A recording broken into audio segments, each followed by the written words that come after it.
El profesor y escritor egabrense José Luis Casas ha presentado en la Diputación Provincial de Córdoba su última obra, Amazonas de la República. Esta obra, que recoge la trayectoria de mujeres como Clara Campoamor, Victoria Kent y Dolores Ibarruri, analiza las intervenciones parlamentarias de estas primeras diputadas, los temas y debates que promovieron, las líneas que marcaron su actividad parlamentaria y el contexto en el que se llevaron a cabo. Yo cuando me he encontrado con José Luis ahí abajo le he dicho, mira cómo voy, lo tengo subrayado como buena alumna, él me ha dicho que apruebo seguro, porque lo he detallado mucho, mi análisis, y sí os diré que es un libro que me ha interesado mucho y que me gusta mucho como lectora. Yo no soy profesora de historia, yo soy de lengua y de literatura, no es mi campo de investigación, pero sin embargo como lectora, como persona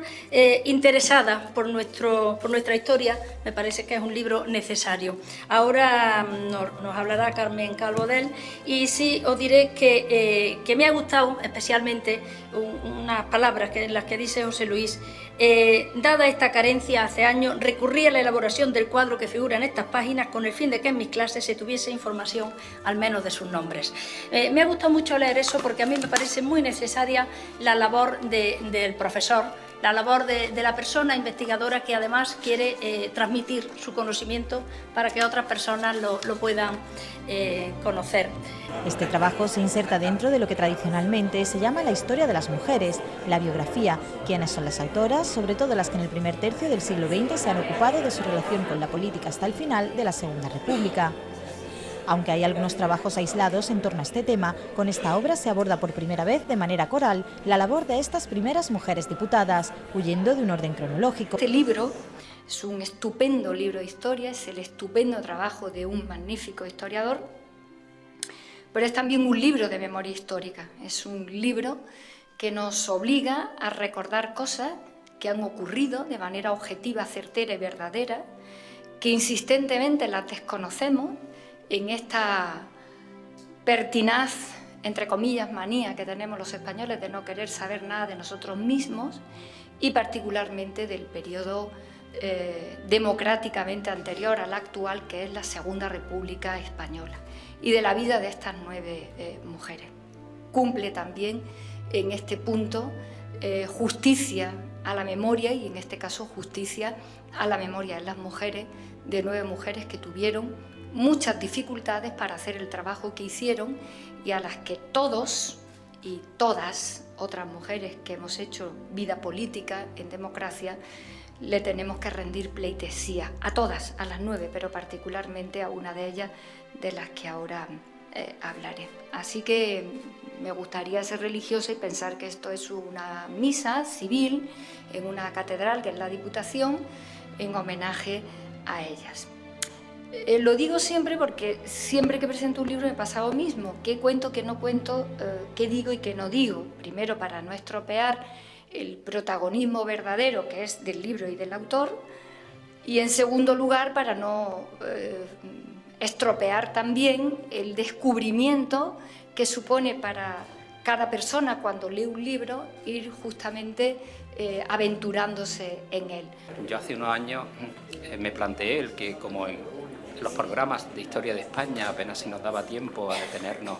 en algunas cuestiones, porque era un programa en el que luego los alumnos se tenían que examinar de selectividad y había que estar muy pendiente de eso, pues decidí elaborar un cuadro en el cual pues figuraran los nombres de las 9 mujeres que habían sido diputadas durante la Segunda República. El lugar en el que nacieron, dónde murieron, porque me parecía muy importante el lugar en el que fallecen muchas de ellas, por dónde fueron elegidas, por qué circunscripción, en qué legislatura fueron elegidas, cuántos votos obtuvieron, con el fin de que estuviera ese cuadro puesto en el tablón que cada grupo tiene en su clase, y que aquellos que estuviesen interesados pues de vez en cuando lo mirasen, y que por lo menos esos nombres les sonaran, que les sonaran más allá de los que siempre aparecen citados: Clara Campoamor, Victoria Kent o Dolores Ibarruri, pasionaria por su papel, sobre todo durante la Guerra Civil. Entonces yo quería que esos nombres estuvieran allí. Yo se lo comentaba, les explicaba el cuadro y les decía: y ahora ya vosotros y vosotras, sobre todo alumnas, por favor, miradlo, leedlo, y recordar a aquellas primeras mujeres que fueron diputadas en la historia de España.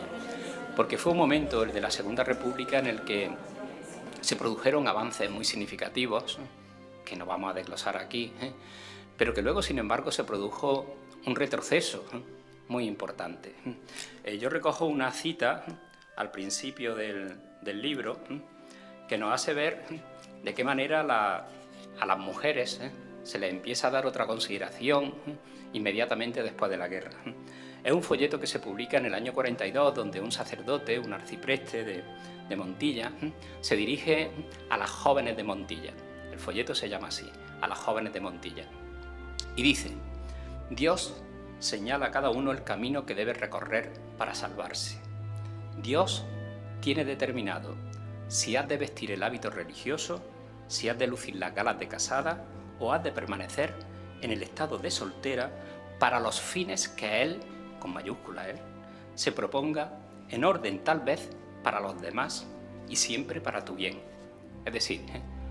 o eras religiosa, o te casabas, o te dedicabas a los demás, porque Él así lo había decidido para tu bien, lógicamente. Eso es del año 1942. Y ese retroceso que se produce después de los años de la Segunda República, después de todo un periodo en el que las mujeres habían estado luchando por conseguir más participación, por conseguir protagonismo, por conseguir presencia en la vida política, es algo que hemos tenido que recuperar luego y que hemos tenido que poner en marcha con mucho esfuerzo, sobre todo por parte de las mujeres, para que así sea. El autor se ha centrado sobre todo en cuestiones sociales o leyes significativas como la del divorcio. También se ha interesado más por lo que dicen estas mujeres en el Parlamento y quienes les responden, además de rescatar del anonimato a muchas de estas primeras diputadas.